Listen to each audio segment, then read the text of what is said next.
Hi, welcome to my Instagram live show, Living in the Era of Coronavirus.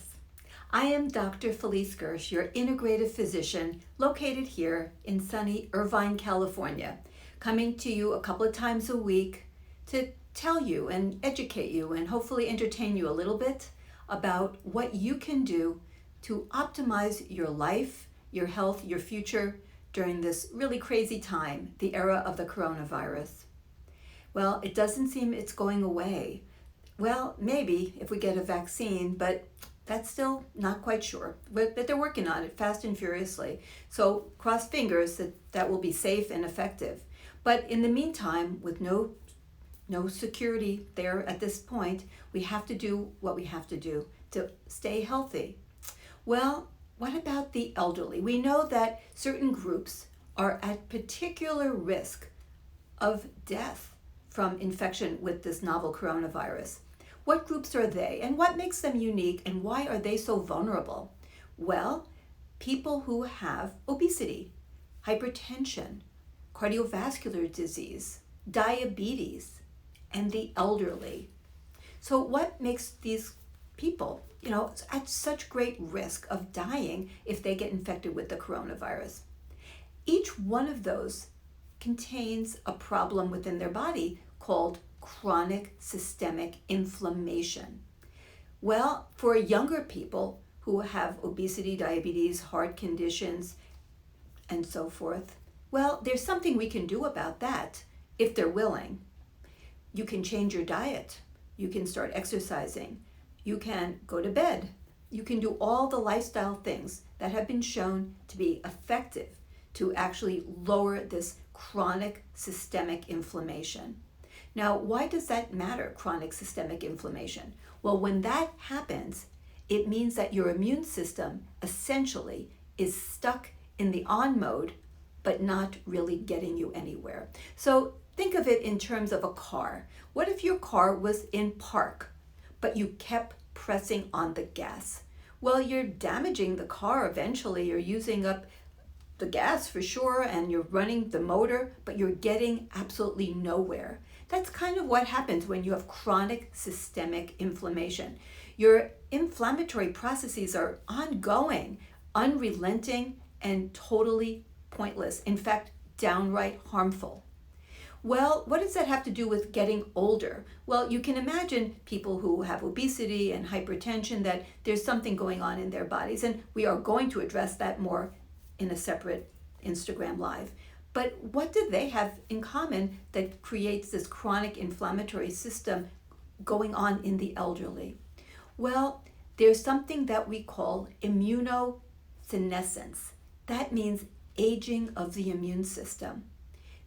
Now, why does that matter? Well, if the immune system is not functioning properly, it sort of gets stuck in this low-grade on mode, but it's not very functional. So what does that do? Well, it means that if you get first infected with the virus, it gets into your nasal cavities, your mouth. The immune system is not capable of mounting an aggressive response to deactivate and eliminate the virus really fast. That's what happens in those people, the lucky group, which is probably pretty substantial in size, that have little to no symptoms. Like, have you wondered, how come some people have no symptoms and others die? What's the difference? It's all about having a robust immune system. And there are things that can be done to help even in the elderly. And that's what I'm going to tell you. Because every one of us has someone in our family that we love dearly who fits into that category of the elderly. So what is going on? Why do elderly people have this immunosenescence where the immune system sort of becomes old and not very functional? Well, it doesn't just happen because of years of life. It actually happens because of growing deficiencies. Now, how do we know this is true? Because, well, there's always genetic differences. We can't help the genes that we're born with, and some have better capabilities than others. But there are examples of some elderly people, for example, who get infected with the coronavirus and have no symptoms either. Not everyone who's elderly ends up dying. it's still a small percentage. It's the majority are still living and doing okay. So what separates them? Well, all elderly people have deficiencies. It's a question of degree. So we need to have proper amounts of protein in our body. There's now a correlation between low albumin, which is a type of protein, and having this chronic level of inflammation. Antioxidants and nutrients in the body are related to having low levels of inflammation. Many elderly people have very poor diets. And of course, so do younger people. That's why so many younger people have obesity and this chronic inflammatory system that's going on in their bodies as well. So, but what particularly makes elderly vulnerable compared to younger people? Well, their hormones go down. I keep talking about this over and over. Hormones are essential for health. They're the communication system of the body. It matters, for example, that you have adequate amounts of estrogen, and for a man, adequate amounts of testosterone, because much of the testosterone in a male's body gets converted into estrogen. And estrogen is the master hormone controlling the inflammatory response. Two arms of the inflammatory response. The first one, mounting the action to kill off a bacteria or deactivate a virus when it first comes into the body. That's the initial immune response, all controlled by estrogen. And then what about the alternate part, where you have to calm down the inflammation, create inflammation resolution, also controlled by estrogen. And of course, in turn, estrogen controls all the other hormones, and they all relate to, cortisol levels and thyroid. All of these matter. Melatonin, you've probably heard of melatonin, key potent antioxidant, also related to estrogen, because estrogen helps to control the functionality of the serotonin neurons that make serotonin, which then subsequently gets converted into melatonin. So what happens to elderly? Well, let's start with women. Well, every woman who is elderly is clearly in menopause. That means her ovaries are not making estrogen, estradiol, the primary estrogen of the ovary. Not happening. Without that hormone, they develop immune problems. Every immune cell in the body is controlled by estrogen. They all have receptors. So it's kind of like weapons of mass destruction without a controller, without anyone directing them. And so they can't do their job right, but they still can do their job, which is creating inflammation. They just don't do it right. They do it at the wrong time, in the wrong places, and it is devastating to the body. So every single woman, universally, will have some degree of inflammation develop after menopause, but it's not the same for every woman. By the way, if you go on hormones, that may help a lot, and there's plenty of data to support that. But what about if you're not on hormones, or even if you are, it's not perfect. So when you go through menopause, you develop different gut microbial populations that leads to leaky gut, dysbiosis, more inflammation from the endotoxins. We've talked about that, creating more systemic inflammation. The immune cells themselves are not properly regulated. The estrogen that's supposed to be there to control them is not doing its job because it's just not there in the right quantities. So you get this chronic low-grade inflammatory state. Now, what can you do about that? Well, and just as a side note, for men, as their testosterone goes down, the testosterone, which is the precursor substrate to making estrogen in many organs of the body, is no longer adequate in supply to make enough estrogen also to control all of this immune system dysfunction.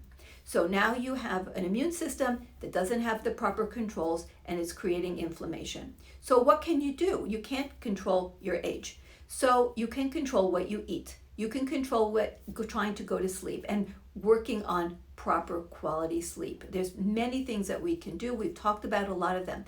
By eating lots of fiber foods, foods with antioxidants, you can help yourself if you're elderly, or the elderly people in your life that you love, to stay healthier, to be more resilient, so that if they get infected, hopefully they won't, but if they do, before there's a vaccine, they will not succumb to this virus. So they have to nurture their gut microbiome. They have to nurture their circadian rhythms. The immune system is highly circadian. It's totally different at night than in the day. Our natural killer cells are much higher in the morning. Our immune system is activated in the morning, probably because that's when nature expected us, evolutionarily, to be out and doing things that would put us at risk of contracting viruses or having injuries. So our immune system is ready to roll in the morning, much more so than at night. So we want to live with our rhythms, and therefore we want to eat at the right time. Eating breakfast is when our bodies are most receptive. How many elderly people eat a really good hearty breakfast? And I don't mean, boxed cereals or pastries. I'm talking about dinner food. I mean, like a real hearty meal, or like a whole grain with nuts and seeds. And how about maybe an omelet or organic tofu stir fry with lots of healthy vegetables, a fruit platter with a side dish of vegetables and a whole grain. I mean, we need to feed our elderly healthy food in the morning. And watch out for those supplements that have a lot of high fructose corn syrup. Read the label. We don't want to give our elderly loved ones lots of high fructose corn syrup. That creates inflammation. High sugar creates an inflammatory state. That's the last thing we want. We don't want to give any of those processed foods, any foods that turn into sugar quickly, because high sugar in the blood is not the ticket to having a healthy immune system, not at all. Lots of plant-based proteins are excellent. Beans and lentils, nuts and seeds and whole grains, and a little bit of really high quality animal protein as well. Try not to have the elderly snack too much, but if they want to snack, please try to make it something like a fatty food, like avocado or nuts or olives, so that they keep their insulin level down, their blood sugar. We do not want that rising. Once again, pro-inflammatory. And elderly have a lot of trouble with sleep. So what do we want to do? Really help them. So light boxes are great because they're probably not walking out in the sun a lot. So a light box is great. They're not expensive. We have them in my office. They can get exposure 15 to 30 minutes, bright light, 10,000 lux every morning, and then again in the midday. Make sure the room at night when they sleep is cool and very dark. Make sure that they don't drink a lot of liquids in the couple hours before they go to bed, because a lot of times, because they have dysregulation, they have a lot of nighttime bathroom needs. We don't want them getting up. That disturbs the sleep. The body was not designed to have to go to the bathroom at night. By the way, anyone who goes to the bathroom a lot at night, very suspicious for having sleep apnea. Get that checked out. Very common, very disruptive, and increases systemic inflammation and risk of death and cardiac arrhythmias and so on, that much more. And elderly don't get enough exercise. They need to get out and walk. Please help them to get some physical activity going. Exercise reduces inflammation tremendously, helps the gut microbiome, and makes them feel happier. It's the happy thing to do. It increases serotonin. So many elderly are so sedentary. They're not out walking, they're not in the sun, they don't have a lot of social interaction. This is a terrible thing.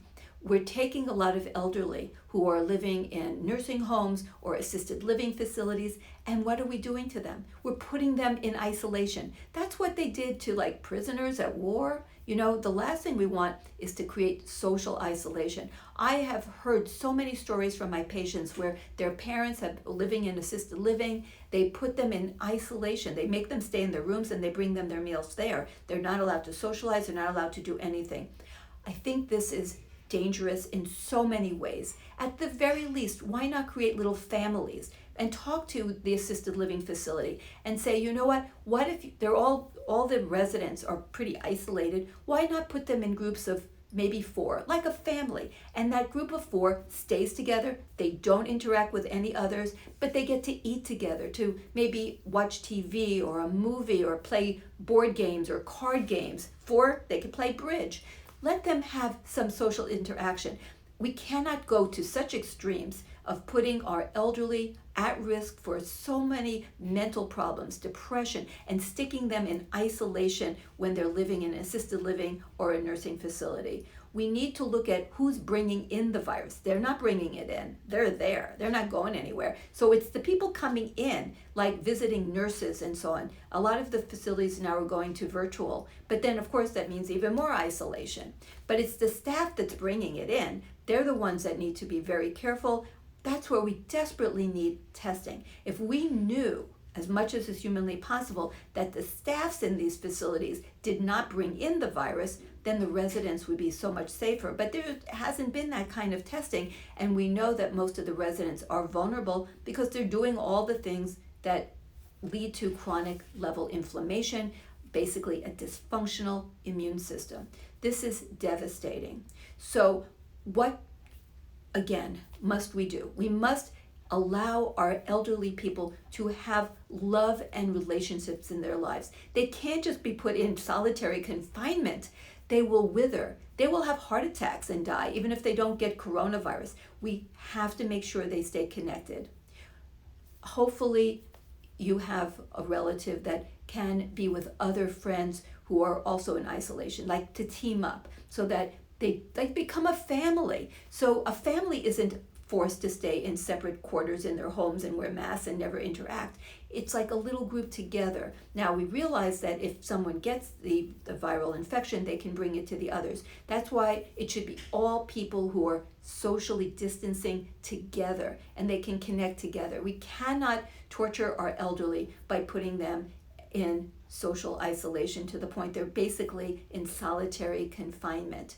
Now, if you have a relative that essentially is in solitary confinement, what are you going to do? Well, do whatever you can with social media and telephones and so forth to stay connected, and have the whole family get involved and encourage that person to eat the healthy foods. Because if they're all alone, what's the likelihood that they're getting all the vegetables that they need, the healthy proteins, that they're actually going to bed at the right time, that they're getting exercise? We could be doing so much more harm to our elderly loved ones than helping them if we don't help them to be healthy while they're in this solitary confinement social distancing situation. And with no clear-cut end in sight, we just have to do more. We can't just tell them to lock them away in a closet and leave them there. So what are we going to do? Once again, get them the right food, social interactions in every which way that we can. Talk to the facility if they're living in assisted living. See what you can do to have them be in little groups, like of 4, little families of residents, so that they can have social interaction. It's so harmful to them physically and emotionally to keep them in their separate rooms and bringing them their food and having no interactions. This is like the ticket to death. It really is. We cannot do this. So we need to do that. We need to encourage them to exercise, get the sun, get proper sleep, get a light box if necessary, do mind-body medicine. Get them some guided imagery to listen to. They would love it. They don't need any training. They can listen to the lovely music and the voice telling them what they should do on their mind journey to help them to reduce stress. Get them books on tape. Give them things to look forward to and talk with them about the books. Like make like a little book club perhaps so that they can keep their mind engaged. This is terrible if all they're watching is like reruns on television all day long. That is not going to keep them mentally stimulated, and we know that having a good mind means having a good, healthy body. We can't just let their minds wither away while they're watching reruns on television. That is not healthy. We cannot do that to them. So we need to recognize that the problem with the elderly is that they have deficiencies. It starts with hormonal deficiencies that are innate and unavoidable with life, but can be ameliorated with potentially hormonal therapy and doing things like, for men, exercise, which will increase their testosterone production. Unfortunately for women, once the ovaries are senescent and you're in menopause, nothing will bring them back. So we have to use these backdoor ways to try to stay healthy through food, timed eating, exercise, stress reduction, proper sleep, and so on, and targeted supplements that I've talked about before, and happy to help out if anyone wants. Go to my website where I have the store where I list all of my innate immune support programs. The elderly for sure need these. I've sent them out to all of my elderly relatives so that they can stay optimally healthy. So we need to realize this underlying systemic inflammation is what's dysregulating their immune systems, and with that, it makes them so vulnerable.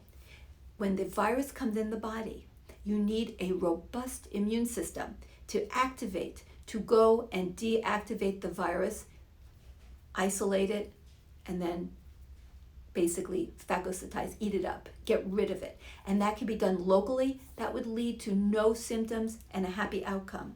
So we need to look at how we can do that by optimizing the immune system of the elderly.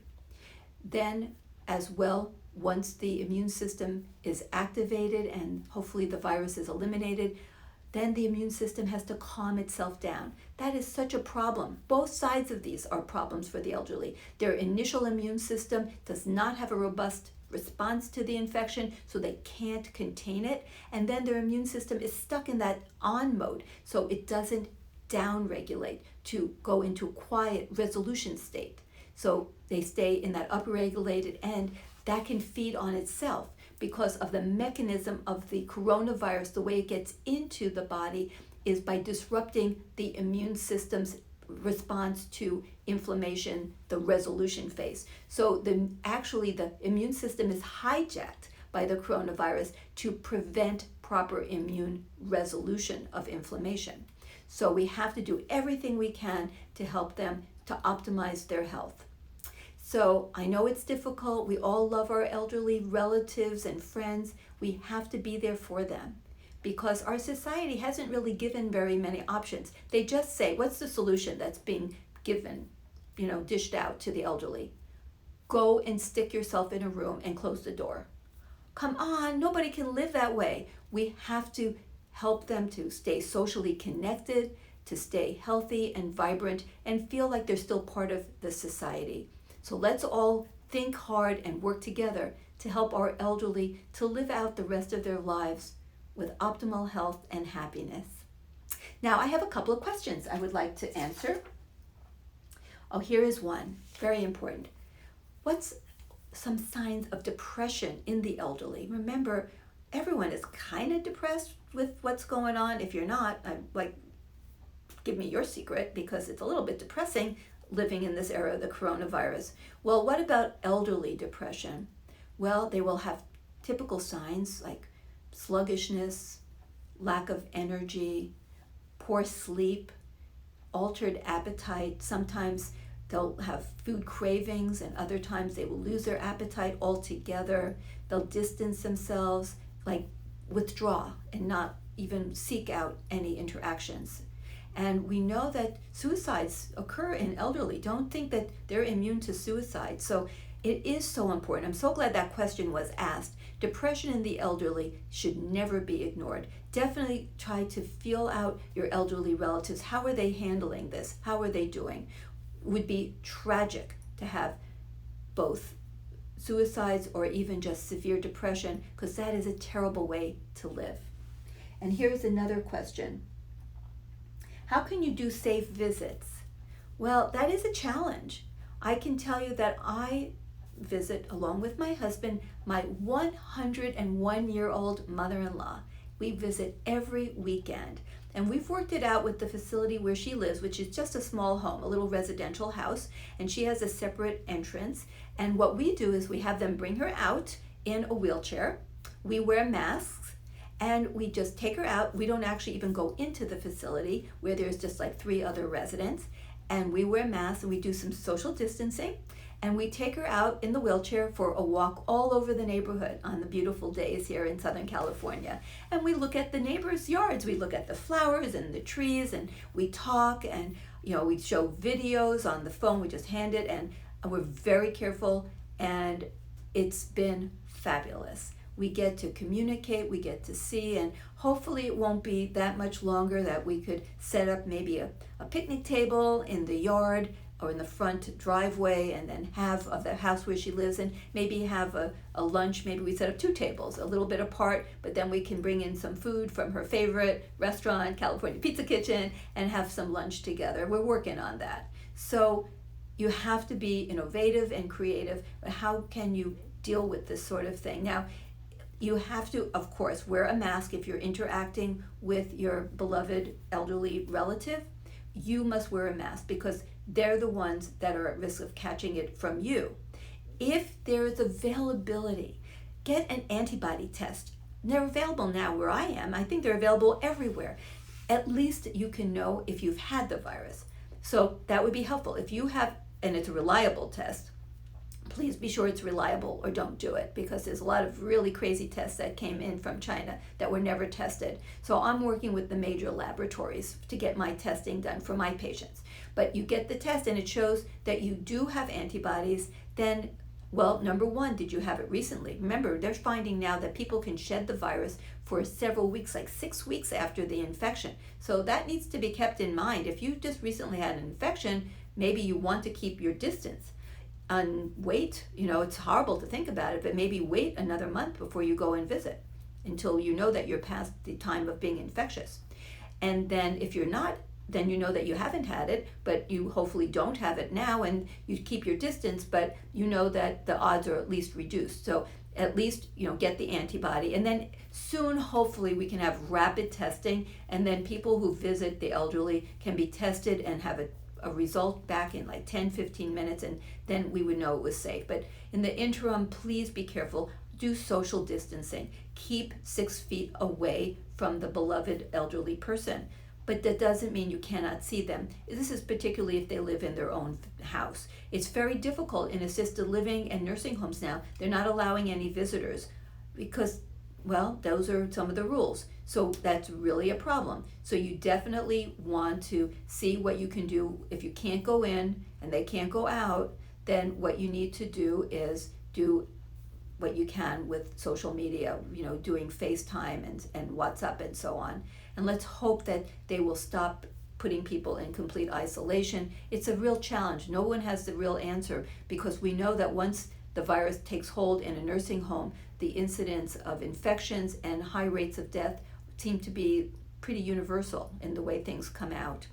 So that concludes my session today on elderly and coronavirus and what we can do to help them so that they don't spend the last months perhaps, or even years of their lives, if this goes on, if the vaccine doesn't take hold and we end up living with this for a couple of years, we can't just put them in a closet or shut the door and say, you're safe there, but you can't come out and we can't go in. That's not a solution. We need to help them to have the healthiest immune systems that we can, and then we need to find safe ways, but work with what we have, and hopefully you can help your loved one to stay healthy, stay connected, so that life is not just filled with sadness. We have to help everyone at every age to live a life of happiness, optimal health in this era of the coronavirus. Thank you so much for joining me. I look forward to seeing you again very soon. Take care, stay safe, and do everything you can to live the best life you can during this era of coronavirus. Bye.